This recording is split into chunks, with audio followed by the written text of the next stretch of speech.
Semua nantinya kepada Bapak Mukhlis Azhar didampingi oleh Teguh Rahmat Akbar untuk menyerahkan piagam kepada Ustadz Abdul Somad beserta dengan Syekh Rashid.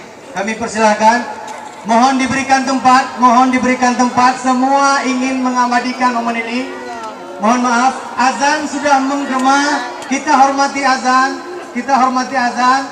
Kepada panitia mohon menyerahkan, dimohon kepada Ustadz dapat menerima dan selalu mendoakan kepada kami yang tinggal di Nanggro Aceh Darussalam. Semoga Allah membukakan rahmat dan berkahnya kepada kami, dan Allah menjauhkan segala fitnah-fitnah di dalam masyarakat kami. Allah melindungi kami. Amin ya Allah, amin ya Rahim. Berikutnya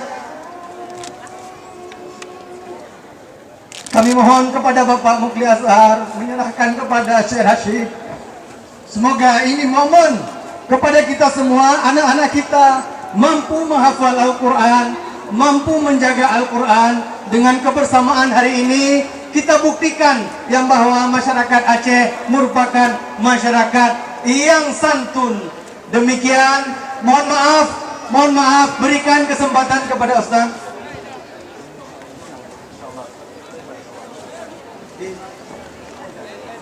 Bagi para undangan yang belum puas mungkin bisa menghadiri kembali, nantinya ada tablik akbar juga akan dipimpin oleh Ustadz Abdul Somad, insyaallah akan